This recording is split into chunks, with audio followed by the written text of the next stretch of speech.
Jadi udah disasar memang. Oke. Itu sering berhasil? Cukup cukup sering karena apa itu nanti larinya ke wilayah nanti, penginjalan wilayah. Karena kalau penginjalan wilayah itu kan uangnya lebih tebal. Maksudnya kekuatan uangnya lebih banyak. Karena kekuatan uang itulah nanti menjawab permasalahan masyarakat di situ. وَالسَّمَاءَ بَنَيْنَاهَا بِأَيْدٍ وَإِنَّا لَمُوسِعُونَ.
Assalamualaikum warahmatullahi wabarakatuh. Alhamdulillahirrabbilalamin. Wassalatu wassalamu ala rasulillah.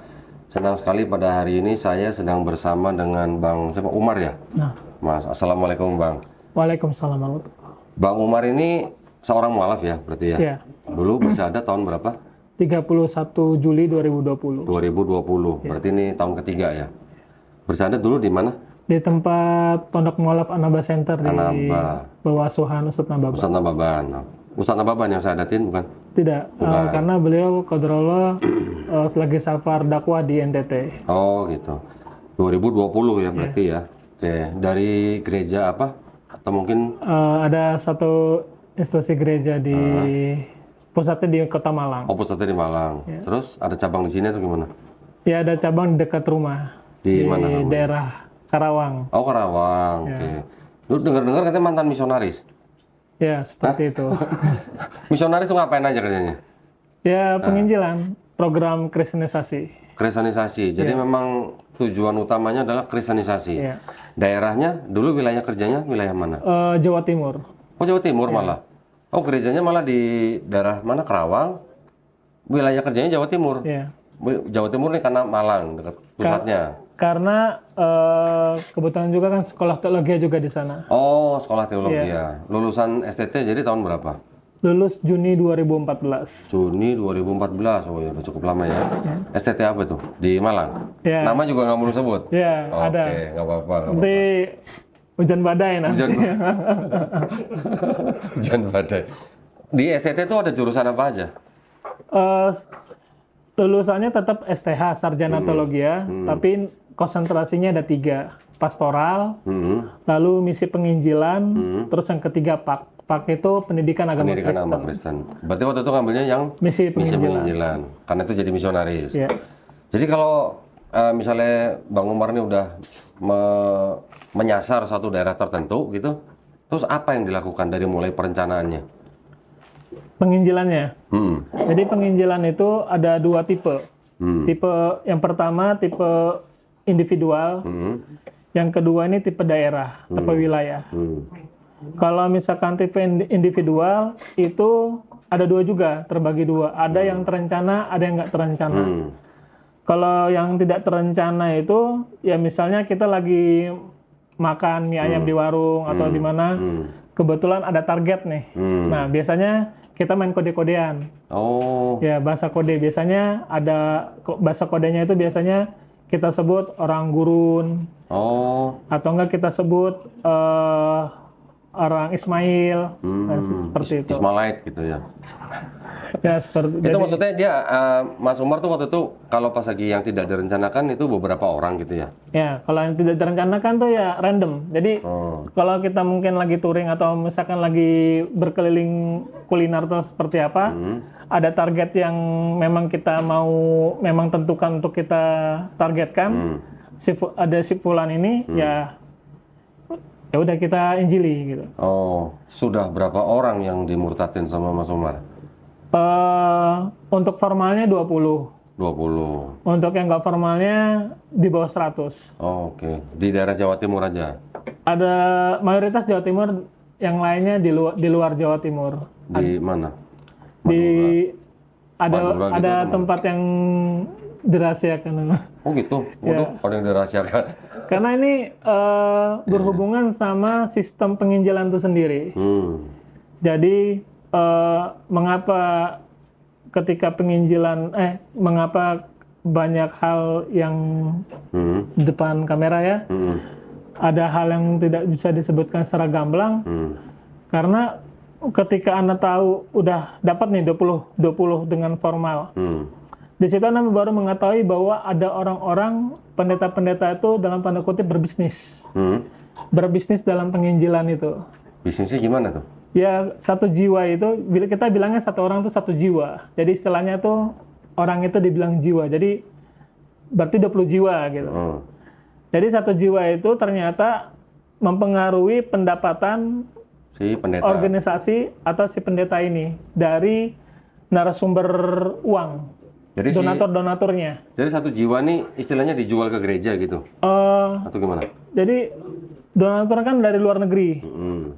Jadi donatur dari luar negeri mereka merasa terpuaskan, merasa gembira, merasa bangga bahwa Indonesia ini banyak yang Bisa dimenangkan. ya, gitu ya. bisa dimenangkan untuk Yesus. Gitu, seperti itu. Oke.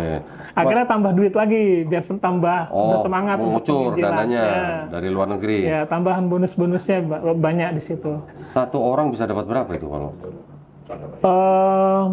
Ana kurang paham berapa nominalnya secara spesifik, tapi bisa dilihat dari harta dari mereka sendiri. Jadi ya nggak kaget ada tadinya pendeta ini biasa saja, tiba-tiba punya rumah gede, ada mobilnya, nambah mobil lama jadi mobil baru, tambah motornya. Jadi dari harta-harta yang secepat itu kan bisa kelihatan kok. Padahal jemaahnya biasa aja, tapi kekayaannya bertambah seperti gitu itu. ya. Ya. Sorry mau nanya yang tadi di STT. Bener nggak di STT itu ada syarat kelulusan kalau mau lulus harus memurtadkan sekian orang gitu, betul nggak? Ya itu 20 tadi. Oh, 20. Ya, 20. Dulu saya tahunya cuma ada 3, ada yang 5, ini 20. 20. Kalau nggak 20 nggak lulus gitu. Tetap lulus tapi apa ya, dianggap kurang Nggak berprestasi ya. gitu ya. Tapi terkadang ya ada makanya Anda bingung. Anda punya teman yang nggak punya basic penginjilan, tiba-tiba dia udah dapat. Oh gitu. Anda nggak tahu caranya gimana. Jadi kalau nggak salah nih, saya juga ada kalau nggak salah ada brosur tuh, yang kalau mau kelulusan dia minimal harus membawa orang-orang dari ring keluarga pertama gitu katanya. Ya, gitu ya. Nanti kalau enggak baru dari ring kedua gitu ya. Ini 20 orang. Ya, 20. Oke. Atau bisa ada ininya, ada pilihan lagi. Kalau misalkan dia nggak bisa 20, ada yang 10. Oh gitu. Ada yang 10. Jadi minimal 10, ada yang maksimal 20. Tapi ada juga pilihan lagi, kalau misalkan benar-benar nggak bisa, cari kader yang bisa masuk sekolah teologi. Jadi itu nilainya 2. Oh gitu. Nilainya 2. Jadi Kita bisa bawa orang masuk STT itu juga ada nilainya. ya, karena kader sebagai mahasiswa teologi nilainya 2 kalau misalkan kita dapat orang kan. Dia seperti dapat 2 jiwa gitu, dapat jiwa dalam penginjilan. Iya, jadi dari 2014 sampai berapa tadi 2020? 2009. Enggak, lulusnya 2014. Ya, 2014. 2014 sampai 2020 bersahadat. Ya. Itu udah berapa orang yang dimurtadkan atau yang bisa dibawa masuk? Justru kalau misalkan 2014 sampai 2020 malah kurang drastis. Yang banyak di tahun berapa? Waktu masih mahasiswa. Oh gitu. Ya, Sebelum lulus berarti. Ya. Oke. Karena tadi pertama baru memahami bahwa banyak bisnis. Malahan ada pendeta, dia karena saking butuh dananya, itu buka forum sembako. Jadi acaranya buat sembako, tetapi itu di kameranya itu penginjilan. Padahal hanya bagi-bagi duit aja sembako. Supaya jadi di dalam kamera ini banyak orang yang masuk Kristen. Padahal ini cuma acara sembako biasa. Akhirnya ketika masuk kamera diliput di dalam kamera, diedit segala macam, kasih ke narasumber, ya udah turunlah duit. Jadi kelihatan banyak. Ya, gitu ya? transferan langsung. Ada juga ya ternyata gitu ya. Jenjang karir. Jadi dulu waktu masih kuliah sebelum lulus itu memang wilayah kerjanya memang daerah Jawa Timur. Ya, Jawa Timur. Bisa kasih contoh nggak? Misalnya situ sama teman lagi di warung misalnya. Terus ada Ismailite gitu, ada orang Ismail gitu. Biasanya apa duluan yang diomongin misalnya? Biasanya kalau misalkan kita mau penginjilan, yang pertama jangan tanya agamanya langsung. Terus yang kedua jangan pernah bahas Yesus, jadi ganti Isa. Nabi Isa. Ya, karena kalau Yesus kan, Dengar ya. karena kalau Yesus itu terlalu udah benar-benar nih Kristen nih. Ya. Tapi kalau Isa kan masih familiar sama Al-Quran. Terus yang ketiga jangan pernah bahas Yahudi. Apalagi bilang pro Yahudi, itu langsung ditolak. Ya. Terus yang ngomongin apa jadi? Jangan juga bahas perang salib. Ya. Nah, jadi kita biasa tanya, Mas, biasanya ibadahnya di mana? Gitu. Jadi ibadah ini kan umum. Kalau misalkan dia tunjuk pura, ya berarti udah ketahuan nih identitas agamanya. Kalau misalkan dia bilang, masjid di pertigaan misalnya, atau musola di perempatan, udah ketahuan nih berarti identitas agamanya. Jadi dari situ kita paham dari pertanyaan yang sederhana. Terus? Itu. Setelah itu pendekatan kalau udah tahu dia beragama apa, ya. Terus masuknya dari apa lagi? Sambil kita ngobrol, kita menunggu waktu azan. Karena orang Kristen punya pemahaman bahwa orang Islam ini kan azan itu kan panggilan buat beribadahnya mereka. Jadi kalau mereka meremehkan azan, udah ketahuan kualitas keagamaannya mereka seperti apa. Jadi kecuali kalau sibuk, ya kan. Tapi kan ini lagi di warung nih, nggak sibuk lah. Tapi kok asik ngobrol, tapi kok dia nggak mau cut ya?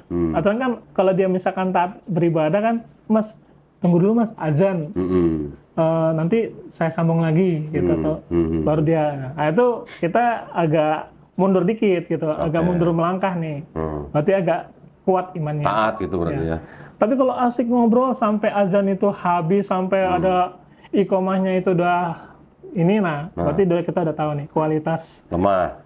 Kualitas imannya ini seperti apa. Nah, baru kita susupin pelan-pelan. Tapi kita lihat dulu. Kalau misalkan dia udah mulai menerima apa yang kita katakan, berarti kita langsung aja to the point penginjilan. Tapi kalau misalkan dia masih agak ragu-ragu, ya perkenalan dulu. Nanti setelah selesai, kadang kita minta nomor HP sama alamat rumah. Terus nanti berikutnya disamperin ke rumah? Ya, disamperin. Sampai ke rumah? Ya, samperin. pernah pakai ini Babel ini? Yang KSI? Bagi-bagi ke orang Islam pernah nggak? Oh, nggak pernah. Oh, bukan ini kali ya? Ya, soalnya saya punya teman itu nggak tahu dari sekolah Alkitab mana ketangkep sama Satpol PP Di daerah? karena ketahuan bawa Quran, bawa Alkitab, Heeh. bawa Bible di alun-alun Kota Malang. Terus? Ya nggak tahu tuh. Terus akhirnya Ana diskusi dengan teman-teman. Jadi kalau penginjilan itu ya kita jangan bawa Bible. Bible itu di otak. Jadi jangan bawa apa yang ada dalam tangan, nggak usah bawa buletin, nggak usah bawa air air doa-doa itu segala macam Bible nggak usah. Jadi kita paham punya metode, kita paham punya mangsa, target, terus kita paham apa yang memang harus kita lakukan langkah demi langkah. Kalau misalkan dia menerima, ya udah. Kalau misalkan kita menolak, ya kita mundur. Nah, misalnya nih sudah sampai harus datang ke rumahnya. Iya. Terus biasanya Bang Umar ini kalau ngomong sama target itu yang diomongin dari apa dulu biasanya? Dari Nabi Adam. Oh, Nabi Adam. Jadi ada beberapa banyak metode, tapi salah satunya itu tentang Nabi Adam. Yang nanti Nabi Adam dan Adam dan Hawa ini jatuh dalam keadaan dosa. Di Kejadian pasal 3 itu kan nanti dikasih pakaian. Pakaian dari kulit binatang. Nah, pakaian dari kulit binatang itu berarti kan harus ada pertumpahan darah. Nah, ketika ada pertumpahan darah, di situ sebenarnya dosa telah diampuni. Sebenarnya itu adalah gambaran. Nah, itu gambaran Nabi Isa di berapa ratus kemudian tersalib, mati di atas kayu salib untuk darahnya tercurah seperti itu. Jadi seperti korban bakaran versi imamat lah. Ya. Mewakili gitu ya? Ya, mewakili. Atau menggantikan gitu ya? Yesus sebagai anak domba Allah gitu? Ya, seperti itu. Nah, orang yang nggak kritis kan ambil aja tuh. Terbodohi itu. Tapi kalau yang kritis, wah ini akhirnya terjadi diskusi, malah terjadi perdebatan. Pernah anak penginjilan masih junior lah, ikut sama kakak kelas, bilang kan tentang Yesus. Ada yang bilang gini, waduh, aku kok dengar itu pantatku jadi gatal gitu. Terus? Itu karena masih junior kan belum, udah naik hitam tuh, udah marah tuh. Jadi memang target nggak semua target itu langsung menerima. Ada yang menolak, ada yang bertahap. Rata-rata berhasilnya karena apa? Berhasilnya karena kita bisa meyakinkan. Kita bisa meyakinkan, dan memang yang kita incar tuh biasanya ada dua. Jadi orang yang punya semangat Islam tapi bodoh, atau orang yang punya semangat Islam tapi miskin. Karena kita juga pilih-pilih juga. Ada orang Islam kan beban nih, aib nih, beban. Ada orang dalam agama Islam kan ada yang suka bermaksiat lah, jadi bahan obrolan tetangga, jadi beban masyarakat. Kita juga pilih, wah di Islam aja jadi beban, ngapain kita penginjilan sama orang kayak gini gitu. Masuk Kristen nanti tambah beban lagi di Kristen, ya kan? Jadi kita juga pilih-pilih di dalam memang menargetkan individual tadi, sistem penginjilan individual tadi, supaya yang kita sorot ini adalah dia punya semangat dalam beragama, tapi karena bodoh, dan juga ada yang karena miskin. Jadi yang lebih ditargetkan oleh Bang Umar pada waktu itu tuh yang bodoh atau yang miskin? Dua-duanya. Oh, dua-duanya? Iya, dua-duanya. Oh, ada iming-iming ya? Ada iming-iming? Bantuan? Kalau anak, enggak. Bukan iming-iming Indomie ya. Bukan? Bukan, tapi... Apa? Supermi? Sama aja. Lebih murah. lebih murah. lebih jatuh. Lebih apa dong? Selain itu apa? Biasanya kita ada beberapa yang bisa di follow up, pekerjaan. Oh, pekerjaan. Karena ada kasus di salah satu di Sidoarjo lah. Itu dia tertarik sama Kristen. Tapi karena dia pekerjaannya terbatas, dan juga dia masih dibantu sama mertuanya, jadi dia agak sulit untuk Oke. masuk. Nah, di situ kita mulai mikir nih, berarti kita ini jangan cuma penginjilan, tapi bagaimana bisa menjawab kebutuhan mereka ketika mereka udah jadi Kristen. Nah, disitulah Ana dan beberapa teman juga berusaha cari link gitu. Cari link buat menjawab persoalan seperti ini di lapangan. Jadi tadi yang misalnya ada 20 orang nih udah dapat nih, udah masuk Kristen nih, itu semuanya diserahkan ke gereja. Ada yang diserahkan ke gereja, ada yang kita bina, ada juga yang dilepas. Binanya di mana? Ada tempatnya gitu? Enggak, Bina? di pertemuan aja. Oh. Misalkan kan kita kan weekend. Heeh. Jadi Senin sampai Jumat siang itu kan kita ngampus. Jadi ada Jumat sampai Ahad sampai Minggu kita pelayanan weekend. Nah, di situ kita titik temu. Oh, kayak diundang. Ya, jadi namanya itu value atau revalue, ada istilahnya. Jadi bagaimana kita bisa membuat orang ini tambah yakin bahwa Kristen ini adalah agama yang benar. Jadi yang namanya penginjilan atau kristenisasi itu memang beneran ada ya Mas ya? Ada. Mas Umar nih saksi hidup nih berarti ya, mantan pelaku gitu ya? Ya seperti itu. Bener ya berarti ya. Dan itu setiap mahasiswa STT itu memang dibebankan kewajiban seperti itu? Enggak juga. Oh, enggak semua? Ya enggak semua. Jadi Khusus yang jurusan misi penginjilan Ya. itu ya? jadi memang ada background yang dia jadi pendeta, ada yang background jadi guru agama, ya ada yang background juga jadi misi penginjilan. Misionaris. Oh, oke. Berarti tidak semua mahasiswa tergantung jurusannya. Gitu Ya. ya. Itu berarti memang untuk terjun ke setiap daerah kerja itu memang sudah ada SOP-nya gitu ya? Ya. Wah keren ya. Pakai nama apa tadi? Orang Gurun. Ya, Orang Gurun, orang Ismail gitu ya. ya, itu. Hah? Kenapa? Ada yang mau nanya? Jurusan yang paling mudah di kristenisasikan Apa Bu? pada saat di kampus di jurusan apa? Jurusan yang paling mudah apa? Di Kristen kampus. Kan ini STT kok dikristenkan Bu? Justru mereka yang mengkristenkan orang Islam. Bukan, pada waktu itu loh, pada waktu di kampus kan belajarnya di kampus. Gitu. Pada saat di kampus itu kebanyakan anak-anak kampus itu yang bisa dimurtadkan itu yang ambil jurusan apa gitu mungkin. Kok dimurtadkan? Orang mereka Kristen kok dimurtadkan gimana Bu? Sekolahnya sekolah Kristen. Sekolahnya sekolah Kristen ini Bu? Iya, jurusannya apa? Iya kayaknya yang dimurtadkan. Tadi kan ceritanya kalau nggak salah di kampus ya. Waktu dia kuliah, memurtadkan orang paling banyak waktu dia. Memurtadkan orang di luar kampus. Di luar. Gitu. Memutarkan orangnya di luar kampus. Iya, bukan di iya. area kampus. Bukan. Ya satu kampus Kristen semua gimana? Masa dimurtadin Bu? Oh gitu ya. Jadi memang ada ya. Ya. Dan sampai sekarang masih ada. Oh, dari Aceh sampai Papua komplit. Gitu ya. Ya. Mas Umar tahu nggak kira-kira kalau seluruh Indonesia ini itu dibagi berapa wilayah? Tergantung daerah masing-masing. Jadi tergantung provinsinya masing-masing. Jadi kalau jumlahnya provinsi segitu ya berarti segitu.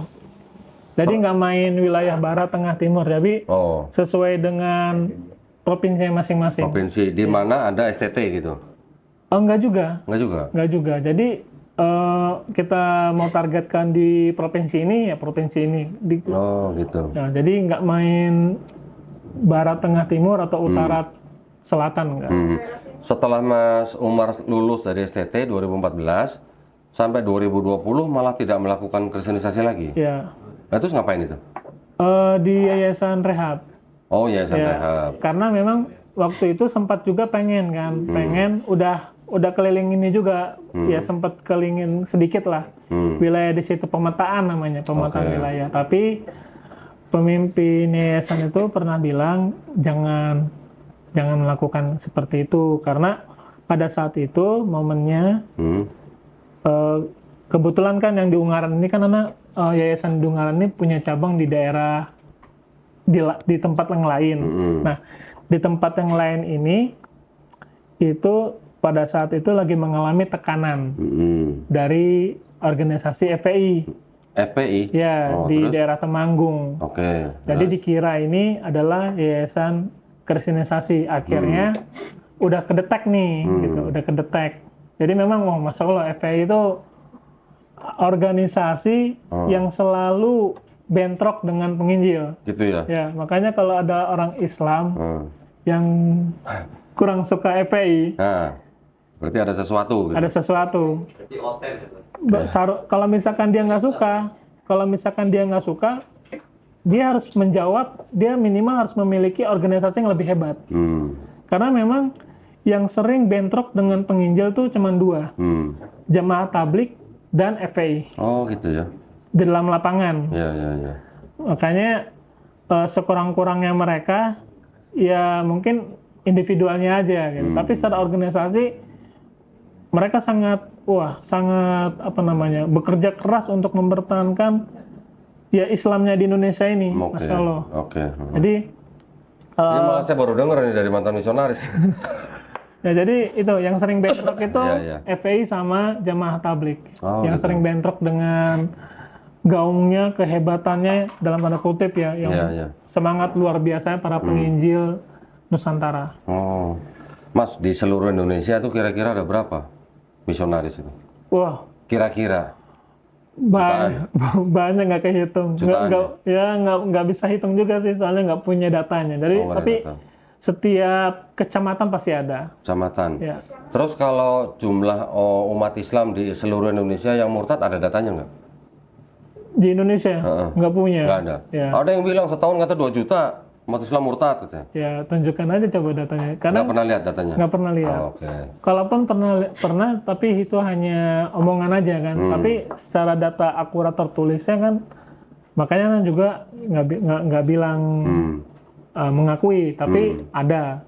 Maksudnya ada yang dimurtadkan, tapi untuk angkanya itu saya kurang paham karena memang nggak punya datanya. Nanti bisa didelik nanti. Iya. Nah kalau targetnya ya biasanya nih, kan kalau tadi kan Mas Umar kan targetnya kan yang tidak direncanakan tadi. Kalau yang direncanakan bagaimana? Nah, individual yang direncanakan itu memang udah jelas. Target gitu. Ya, orangnya siapa, ininya siapa, misalkan orang kunci biasanya. Oh, oke. Orang Di kunci. sebuah desa. Ya, Oke. jadi udah disasar memang. Oke.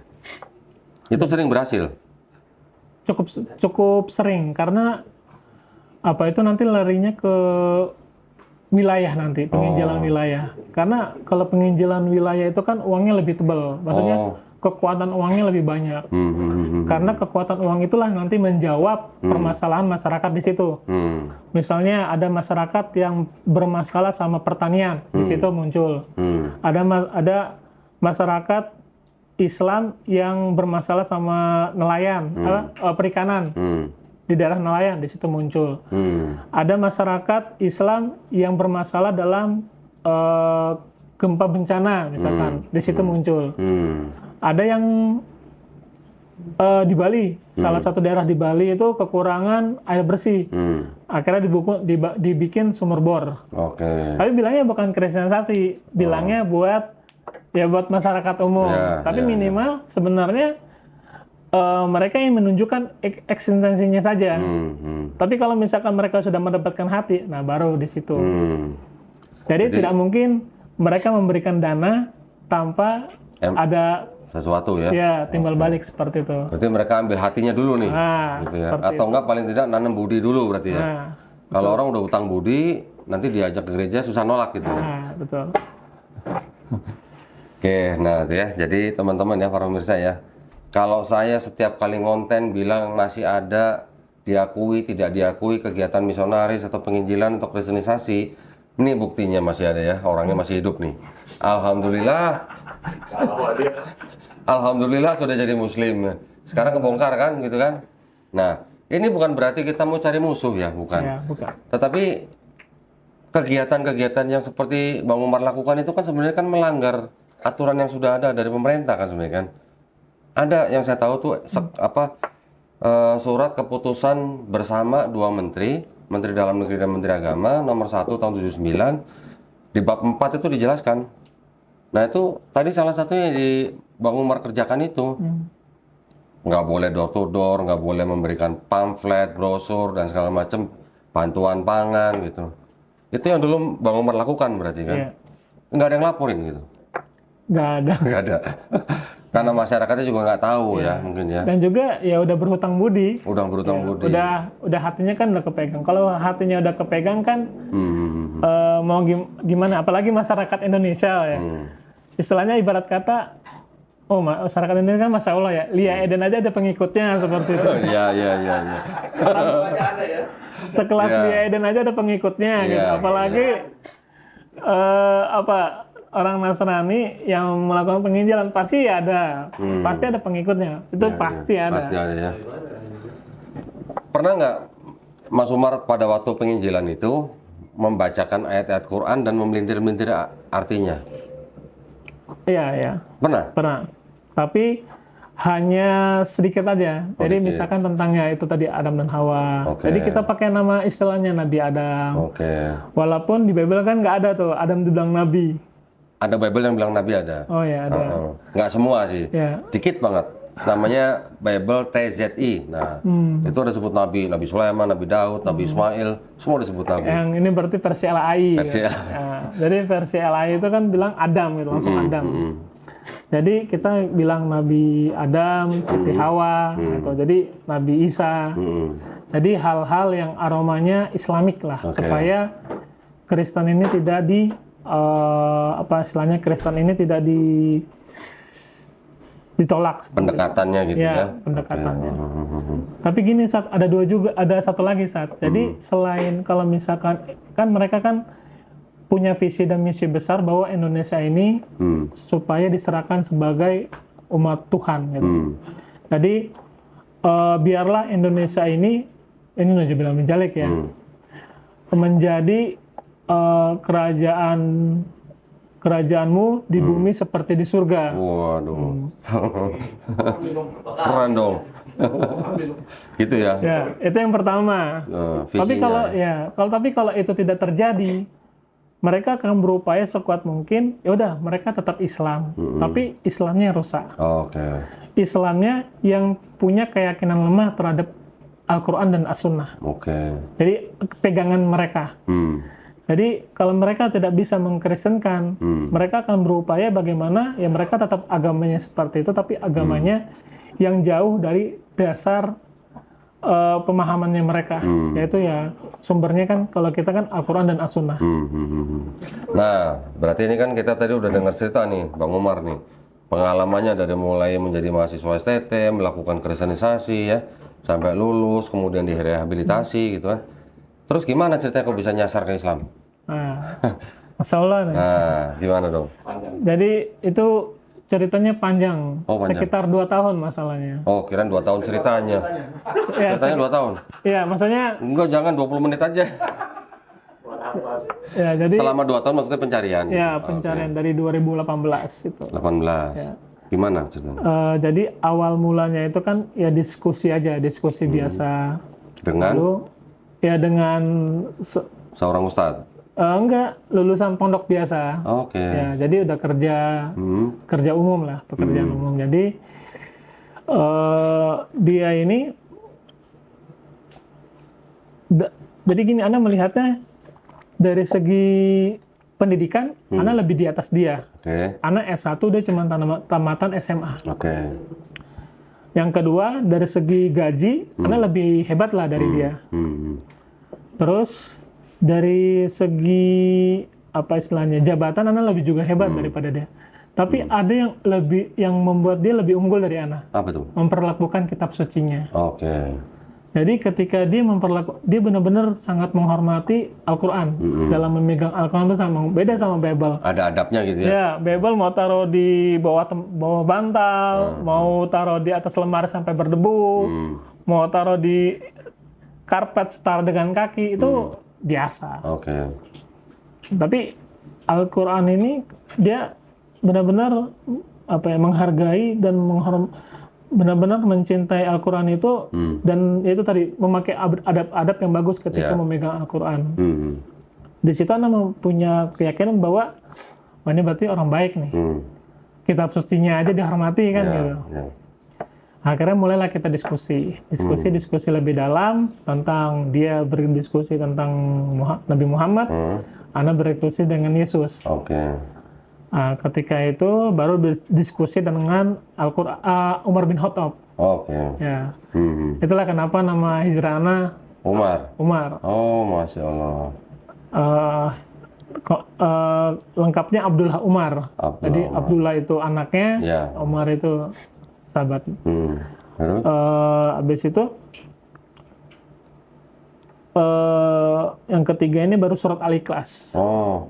Ya, surat Al-Ikhlas dengan 4 ayat ini sebenarnya sudah cukup merobohkan kerangka teologis dari Bible. Ya. Oke.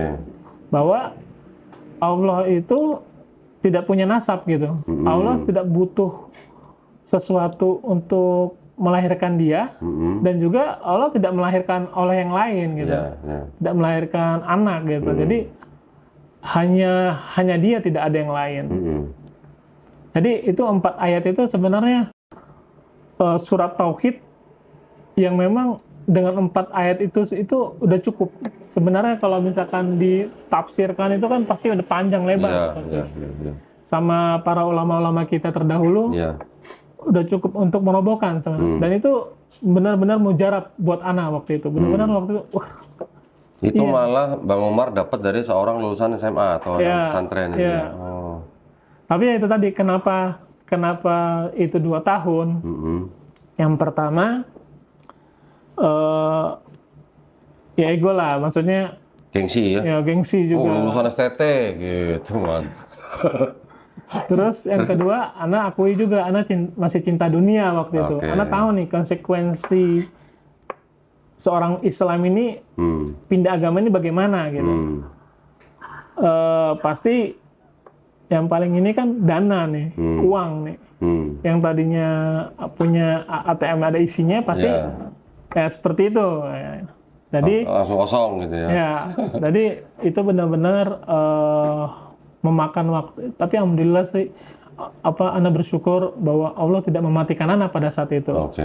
Kalau mematikan kan mati dalam keadaan kafir. Udah selesai gitu ya. Selesai, Oh. finish kan. Tapi alhamdulillah dengan berjalannya waktu berkecamuk dalam hati Ana ini. Satu, pengen benar-benar ingin memuaskan lagi tentang Islam sebelum benar-benar pindah.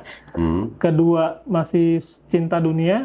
Ketiga, panas, udah mulai merasa panas nih Gimana? Panas ketika gimana? dalam penyembahan kepada Yesus. Oh. Nah, udah apa ya, kok ada nggak nyaman nih. Oh gitu ya. Ya, kayak mulai angkat tangan, Oh. tepuk tangan buat ibadahnya kan. Nah, itu kok agak beda ya sama Tepuk ya. tangannya udah canggung gitu. Bukan, dia tetap bisa tepuk tangan, tapi hati itu kayak ada Oh, oke. apa ya, ada penolakan gitu. Oh. Jadi kayak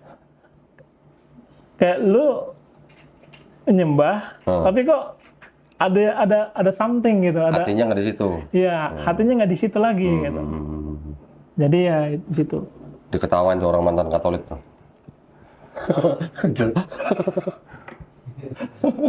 Itu berapa tahun? 2 tahun? Ya 2 tahun itu. Selama 2 tahun. Terus sampai akhirnya nyerah gimana?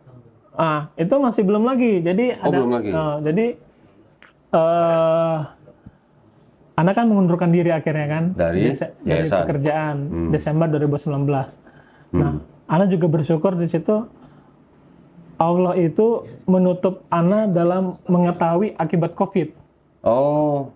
Jadi kan Ana kira COVID itu seperti SARS atau flu burung, efek-efeknya seperti itu. Jadi Ana benar-benar nggak pengetahuan Ana sedikit tentang dampak COVID sampai lockdown sepanjang itu ya dalam sejarah.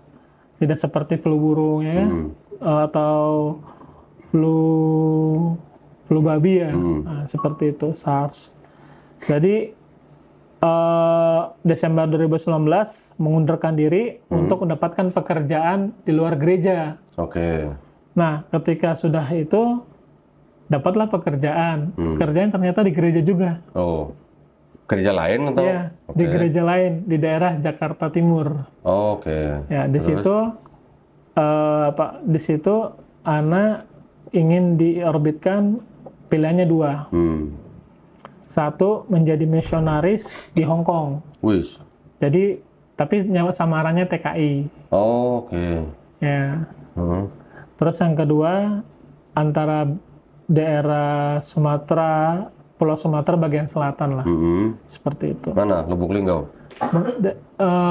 Kisaran Bengkulu. Oh, Bengkulu. Oke. Ya. Habis itu, ya Anda pilih lah, Bengkulu lah, nggak usah jauh-jauh gitu. Terus saya sambil mikir juga, mungkin takdir Anda memang orang Kristen kali ya, Oke. pengen cari kerjaan ya kerjanya di circle itu lagi Oke, gitu. ya. Akhirnya, ya udahlah, semangat lagi nih penginjilan nih, semangat lagi, Cari orang lagi. cari orang lagi Di Bengkulu. di daerah Kampung Melayu, Oh, kamu balik sini Jakarta Timur. mulai nih, tapi nggak dapat, Oh. satu pun nggak dapat, cuma dapat beberapa orang perkenalan aja, tapi pas penginjilannya nggak dapat. Closingnya nggak dapat. Ya, closingnya nggak dapat. Hingga akhirnya kok, ini ceritanya agak ini ya. Gimana? Hingga akhirnya itu tadi ada momen di mana Arsana memutuskan. Nah, udah akhirnya terjadilah itu tadi singkat cerita 31 Juli 2020 tadi 31 Juli 2020 akhirnya memutuskan masuk Islam masuk Islam. karena gagal misionaris lagi gitu. Atau gimana? Bukan, karena itu tadi Hatinya kembali kayak merasa panas gitu. Oh, gitu. Panas, kayak misalkan mendengar penyembahan kepada Yesus gitu kok. Sambil mikir kok manusia nyembah manusia gitu. Oh, Nah, itu udah mulai itu gara-gara alih kelas tuh ya? ya. Kok udah mulai kayak gini gitu. Iya benar. Ya, Jadi kebayang-bayang terus gitu ya? ya kebayang terus. Akhirnya ya udah. Sebenarnya nyampe di Anaba kan tanggal 30 Juli. Tapi karena qadarullah di situ malam, akhirnya diundur ke subuh. Oh, oke. Pas orang takbiran. Oh, oke. Karena pada saat itu kan lagi Idul Adha. Oh, ya. Oh, berarti subuh 31 Juli baru bersahadat. Ya. Gimana rasanya waktu sahadat itu? Wah, Masya Allah lega, plong. Plongnya kenapa? Ya, plongnya itu terjawab sudah gitu. Terjawab sudah yang selama ini nak cari. Plong karena udah nggak nyembah manusia lagi gitu ya? Ya, seperti itu. Jadi syahadat itu adalah sebuah ikrar bahwa berhenti dari kepercayaan yang salah, lalu memulai Yang baru. kepercayaan yang baru, yang benar, kembali ke fitrah. Betul sekali. Kembali ke fitrah sebagai seorang manusia ya, Ya. sebagai seorang muslim ya. Muslim kan cuma orang yang berserah diri kepada satu pencipta gitu ya. Masya Allah. 2020. Terus dari 2020 sampai sekarang sudah belajar apa aja di Islam? Udah mondok? Ya, mondok. Masya Allah. Di mana? Di Anaba itu? Ya, jadi syahadatnya di tempat Pusat Nababan. Ustadz Nababan. Ya. Terus mondoknya di mana? Di situ juga? Di Ciputat. Oh, punya Ustadz Nababan juga? Iya. Oh, oke. Berapa lama? Sampai Februari 2021. 2021. Oh, belum setahun berarti. Ya, belum. Terus pindah. Ya, pindah. Sekarang pekerjaannya apa? Masih belajar. Masih belajar di pondok? Belajar, ya, mondok. Sekarang di mana? Di pondok mana? Di daerah Boyolali, Boyolali mana? Jawa? Jawa Tengah. Jawa Tengah? Ya. Kok bisa jauh sono? Ya, ada ceritanya lagi. Oh, ada ceritanya lagi. Ya. Tapi Masya Allah ya, berarti menuntut ilmu berarti ya, Bang Umar ya. Mudah-mudahan apa yang dituntut dari mulai bersahadat sampai sekarang, bahkan nanti insya Allah akan bisa lulus menjadi seorang da'i gitu Amin, ya. amin, amin. Cita-citanya apa? Mau bangun pesantren atau gimana? Ya, jadi ustadz. Oh, jadi ustadz? Jadi pendakwah. Alhamdulillah, pendakwah. Alhamdulillah ya. Pertanyaan, Boleh Bu, silakan. ada nggak keinginan mencari seseorang yang pernah dimurtadkan itu untuk kembali bisa datang? Nah 20 orang itu? Ya, sebenarnya pengen.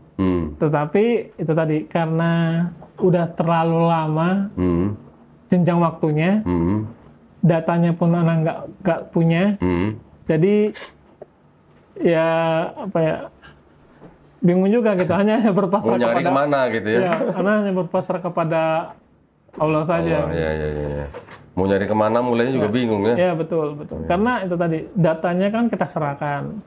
Jadi pun kalau yang tadi yang informal tadi ya juga udah hilang juga karena itu tadi kan nggak ada kepikiran untuk masuk Islam gitu. Iya, Jadi iya.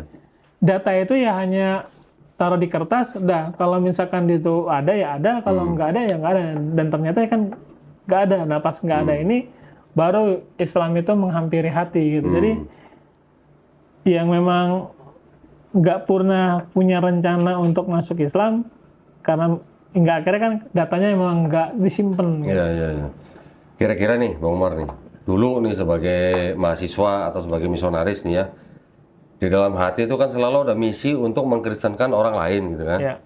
Sekarang sudah belajar menjadi dai ini, ada perasaan ingin mengajak orang Kristen masuk Islam nggak gitu? Salah. Insya Allah ya. Salah. Oh, berarti boleh dong diajak debat dong nih. Nanti kalau ada pendeta gitu ya, kita ajak debat ya. Udah siap belum? Belajar dulu dari antum. Oh, belajar. Lo kan Bible-nya udah kelotok juga Bible-nya ya. Tapi kalau dulu yang di STT belajarnya apa? Bible-nya apa? Cuman TB aja?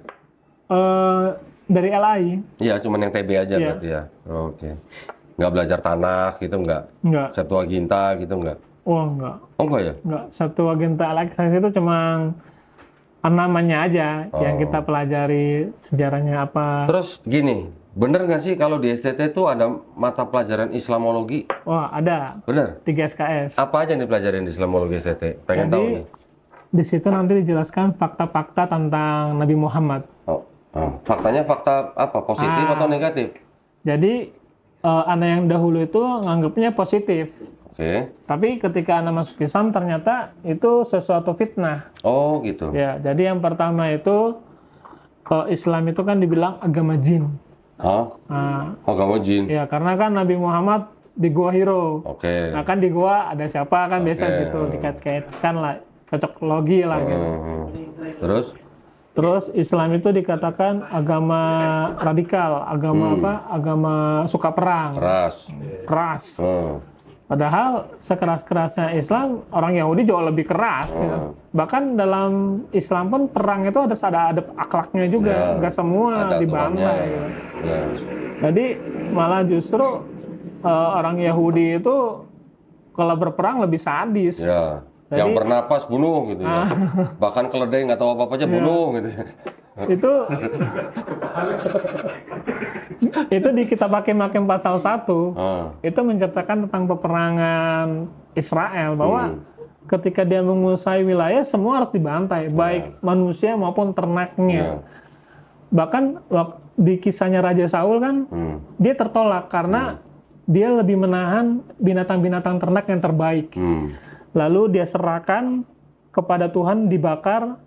Lalu datang Nabi Samuel bahwa gara-gara ini engkau telah ditolak oleh Tuhan Allah, engkau ditolak sebagai raja dan posisimu akan digantikan oleh seseorang yang lain. Maksudnya itu Raja Daud. Jadi memang peraturan perang dalam Yahudi itu ya anak manusia, orang lemah, anak wanita dan binatang ternak ya dibantai. Beda sama Islam. Makanya salah kalau misalkan Islam itu dikatakan agama perang, agama suka perang, agama radikal. Salah besar. Selain itu apa lagi yang dipelajari di Islamologi? Nabi Muhammad tuh suka anak kecil. Pedofil tuh udah. Gituan ya dipelajarin ya? Islamologi ya? Lalu Oke. Terus. Lalu Nabi Muhammad tuh egois. Jadi beliau istrinya banyak, tapi umatnya dibatasi 4. Nah, jadi banyak hal yang banyak hal yang memang dibilang itu fakta, ternyata itu sebenarnya itu agak sadis sebenarnya. Agak sadis bahwa sebenarnya itu adalah pendoktrinan yang salah terhadap Islam. Ya, para pemirsa ya, dengar sendiri ya. Islamologi di dalam STT mengajarkan memfitnah Nabi Muhammad SAW. Ya, 3 SKS ya? Ya. Keren ya. Berarti boleh dong ya kita sekali-sekali ya? Hah? Sono ya? Hah? Ngisi. Oh, ternyata isinya itu ya Islamologinya ya. Malah nanti ada momen di mana Nabi Muhammad itu kan ada ciri-cirinya. Mm. Dan ciri-cirinya ini, dari ciri-cirinya ini tergambar satu sosok. Oke. Nah, seperti ini. Dan sosoknya itu jelek sekali. Jadi apa ya, seperti orang yang besar tapi kayak bandit lah. Lebih kepada bandit gitu. Jadi benar-benar apa ya, menghinakan lah sebenarnya, menghinakan Nabi gitu. Saya baru tahu nih, baru dengar langsung nih dari mantan mahasiswa STT ini ya, bahwa di dalam STT Islamologi ternyata membicarakan dan memfitnah Nabi Muhammad SAW. Baru tahu saya bener. Nanti boleh. Pertanggungjawaban ya. Itu bisa dipertanggungjawabkan ya? Bisa Ya, dipertanggungjawabkan. siap. Hah? Insyaallah. Bisa ya? Ya. Insya Allah. Baik, nah kalau gitu, apa lagi ya? Pada waktu tahu apa yang diajarin di dalam Islamologi yang di STT itu, terus pada waktu mau masuk Islam, itu nggak menghalangi? Nggak Ya, menghalangi niat waktu mau masuk Islam setelah mempelajari atau mendengar fitnah-fitnah tentang Nabi Muhammad itu di karena STT? kan tadi karena diskusi itu kan mulai tuh. Karena mulai berpola. Jadi mulai berpola tatanan pemahaman yang baru tentang Islam, baru nanti ditutupin tadi tentang apa namanya, tentang astagfirullah, surat Al-Ikhlas. Oh, oke, di cover oleh. Ya. Tadi ngomong-ngomong yang tentang Nabi Muhammad dengan apa? Anak kecil. Ya, pedofil. Waktu di STT nggak belajar Nabi Ishak menikahi Ribka usia 3 tahun gitu nggak ya? Enggak. Tahu nggak? Atau nggak pelajarin Nabi Daud zina sama Binor, Betseba usia 7 tahun gitu nggak? Ya seharusnya kan demikian gitu ya. Ada nih bukunya nih. Iya, iya. Ya udah Tamar tuh.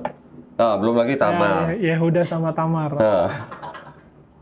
Enggak dipelajarin gitu ya? Ya, Maria dinikahi Yusuf usia 12 tahun sampai 14 tahun nggak dipelajarin? enggak. Oh. Jadi yang dibicarain malah Nabi Muhammad dengan anak kecil gitu ya? Kalau tadi yang Yusuf sama Maria, itu malah Maria itu ya umurnya nggak disebutkan. Umurnya nggak disebutkan. Jadi kayak misalkan Lot. Kan Lot berzina nanti sama Ya. kedua anak perempuannya. Ya, atau menghamili dua anak perempuannya. Menghamili. Ya. Itu cuma hanya sekilas saja. Oke. Karena ini nanti larinya ke pengantar pengantar teologi perjanjian lama. Oh gitu. Jadi ada nanti ada sub-sub tema yang tadi barusan Ustaz jelaskan tadi, masuk pembahasannya di mata kuliah yang lain. Oh. Tapi kalau misalkan tadi Islamologi ya itu tadi. Gitu ya. Berarti nggak seimbang dong belajarnya.